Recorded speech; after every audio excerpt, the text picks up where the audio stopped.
haven't gone through season by season, but when you were at Cincinnati, were you ever a heavy zone team? Oh, no, we played a lot of what we would call a zone man. We really don't have a name for it. Yeah. What? I'd say we played it against UCLA all 3 times we played them my last 3 years. Wow. Yep. Yep. I didn't. Wow. I know. Must have not been paying close attention. Nor should you have been. You cover UCLA and you live in LA. Yeah. But how? I mean, it obviously was effective the other night, right? So something in your toolbox going forward, obviously. We'll see. I knew without Trent, Donnie, and Sky, I need to keep them out of foul trouble. 2, I need to keep them upright, not passing out. I also got Tyler in that game. We got Tyler coming off an injury, so I was concerned with our conditioning and foul trouble in that game. That had a lot to do with our strategy. Do you think it caught him by surprise a little bit? I'm sure it did. But I mean, look, I don't know about effectiveness. I don't know. I mean, I know we had to score 82 to win, so it's not like we held them to 57. But there's nothing we did seemed to bother the German guy. But the first few minutes. I don't want to upset him. We got to play him again. So yeah. I don't know how to pronounce his name. I just call him Lottery Pick. But it did turn the tide, right? Because they were attacking the basket and just looked unstoppable. Oh no! I thought there was times it was effective. Yeah, for sure. I mean that's fair to say. How did you feel like Steven played, especially in that zone and on defense in the glass? Well, I thought Steve had the best rebound for UCLA of the year, and a phantom foul was called, which was highly unfortunate. Thought he did a lot of good things, some block shots. When we grade the film, we're grading, his effort, his awareness, his rebounding, his defense. So he had a good finish where I thought he got fouled on a layup he made in the first half. I can't remember if you did it the other night, but Steven and Booker on the floor at the same time. No. Is that's not really an option because Booker not really. used to play the 4. Maybe he could slide back there temporarily. I'd say not right now. Okay. Eric Daly, obviously you want more consistency out of him. I know he had fouls the other night. What was your kind of message to him after a tough game like that? He's got to play smarter. I mean, he's telling me, you got to know when you're in foul trouble. Number 1. Number 2, when you're trying to deny somebody and they're baiting you and they're trying to sell a foul to the ref, you got to just stop the fight so the ref doesn't call it, because they're always going to call it on the defense.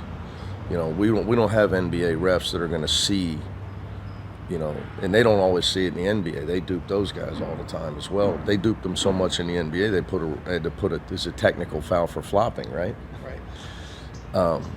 So when a guy's doing that to you, you got to just let go. So he's just 2 things with Eric. You got to play a little bit. You got to play smarter in foul trouble. Hurt us in the Tennessee game in the NCAA tournament. He's got to learn to control his emotions. He gets emotional because he plays so hard. He cares so much. He's got to learn to control that so he can play smarter.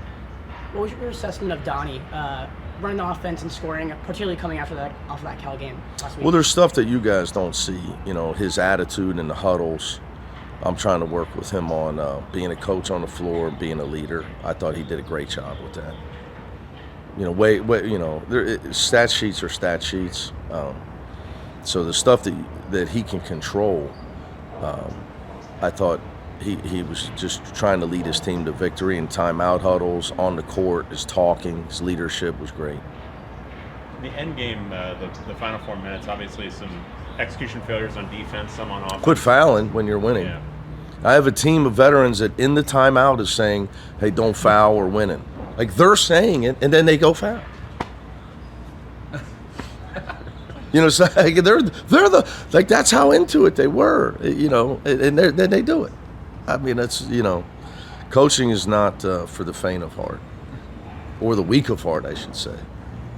Was there anything on the offensive end in those? Nor is watching as a fan.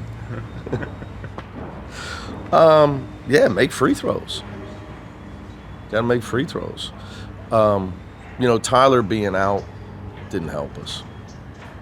If he don't cramp, we're up 17 when the cramping started. So that hurt. And the fact that Sky and Donnie didn't have, I kept asking them if they wanted a rest, and I shouldn't have asked them because they kept saying no. At dead balls, I said, "You okay? You okay?" And I should have just put Eric Freeney in and got those guys some rest. But I think that affected them offensively down the stretch.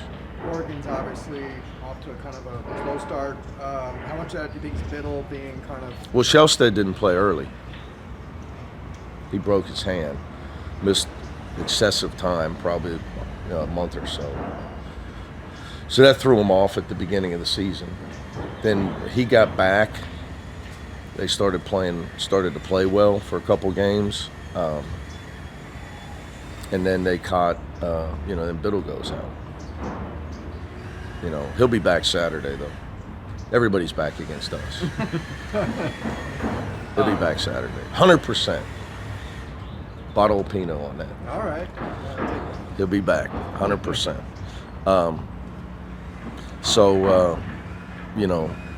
They get two guys who are voted all league. We're in no position to take anyone lightly, no matter if they've struggled a touch here lately or not. They might be in a must-win spot like you guys were in. against We Washington. still are. I don't know if you noticed. For sure, but when they're coming in with that mindset, how do you approach that? Yeah, we worry about preparing for what they're good at, for what they do. We keep the players focused on that. We worry about our own mission. And just because we won at Washington, I don't think anybody thinks we're any good. I remind our guys of that. And when you're in that mode yourself, must-win mode, like what's the difference in terms of like intensity? Then you need to be in it all the time. We're going to win anyway because we're really good and we're UCLA mode. And that's, I tried not to let them get there, but they got there.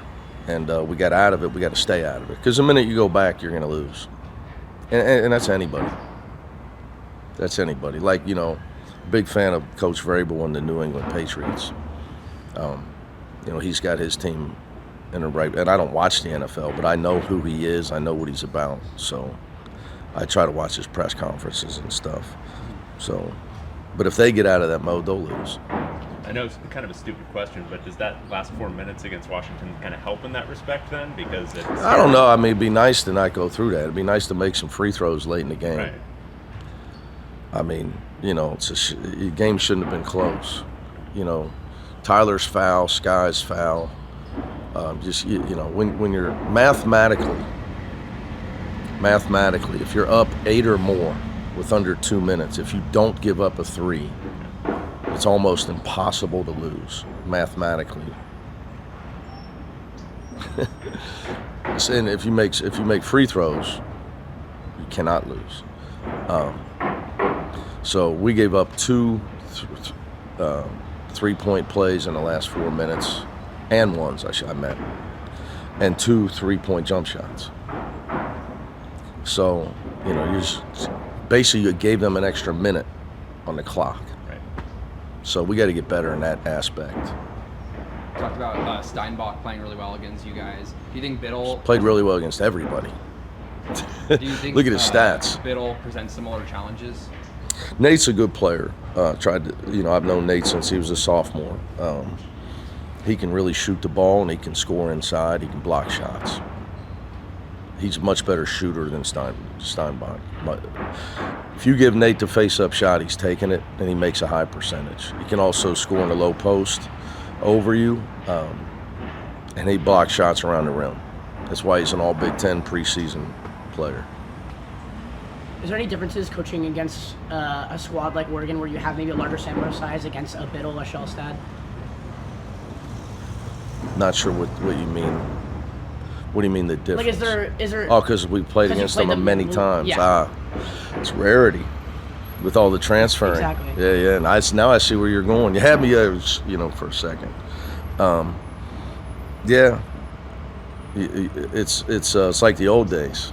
It's like, hey, we're back in the Pac-12, and these guys been on the team for 3 and 5 years. Jackson and Nate. But the rest of their team is new era. But yeah, haven't gone against those guys, and obviously Coach Altman and I have been going against each other for 7 years now. So there's familiarity, which is rare, very rare. You probably won't see that the rest of the year, other than you play Michigan State, because they're a team that's their main guys are all back. Just playing off that, do you think we'll ever get back to stability in college sports? Stability is Sanity? I think that you better change the definition of what you mean by stability in college sports. If you mean players being on the same team, I don't think it'll be in my career or yours. I'm not going to date myself, and I'm going to include you. Who the hell are you? Not like you're some spring chicken. I just don't. I mean, if you mean player stability, I just don't. The only way you'll see player stability is employment contracts.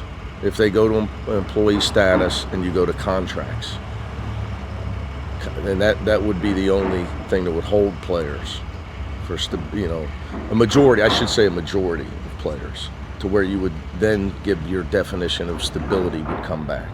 Can you do that with NIL? Can you sign multi-year NIL contracts? You can sign a guy to an NIL contract, but he doesn't have to abide by it. It binds you, not him. Yeah.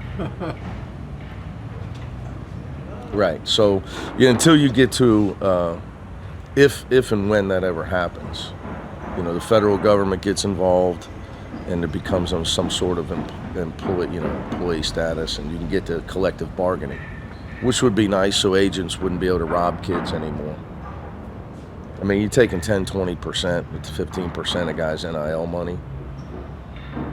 I mean, that's Bernie Madoff level.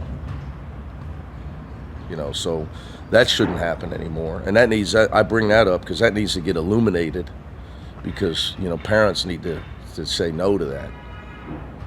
They need to, that's ridiculous. That comes, obviously, the agents pushing whatever they want on the marketing, selling it as, well, it's marketing because it's NIL, but we all know it's not. It's pay for play. You get it, if there's any agent out there and get me a marketing deal, I'll give you 20% because I've got none. Okay, but that's not, these guys don't, come on, man. Take 20% of these guys' stuff, even 10%, it's ridiculous. So if you could get to collective bargaining, then the National Labor Relations Board, if they would ever allow them to be employees, and then you could regulate and cap agent fees to protect the players. Yeah. But until then, the players and their families are the ones that need to protect themselves on this. Because why wouldn't you tell every guy to go in the portal if you're making 10% off and 15% off of them? That's where we're at. So that's the definition of unstable. You want to say we're going to get to stable. Yes. Right now, it's the definition of unstable. So it's my answer on that. So at least it gives me. Appreciate you giving me a chance to illuminate the fact that the players have been exploited with these fees. It's a shame. And there's, this is obvious, kind of a rhetorical question, but there's nothing the NCAA can do at this point. I don't know what the NCAA does other than put on the tournament. Yeah. I don't know what they do, period. And in defense of them, if they go to enforce a rule, they get sued and they lose more money. They can't get sick. If they get sued again, there's going to be no NCAA. So they're like the kid that was told to sit in the corner or he's getting kicked out off the team. So he just sits there. The CFP runs everything. They get all the money. The Power Five have autonomous rules, and they're sitting in the corner hoping to not get kicked out. I mean, that's kind of where they're at. It's, you know, so it's really not their fault. If they try to raise their hand and say, hey, we should have a rule, they immediately get sued, and they got no more money. They keep, you know, it's kind of all over for that. So Coach, I just wanted to ask really quickly about Trent's availability moving forward. we'll see. We'll see. Tough to say. We haven't practiced yet. So, all right, guys.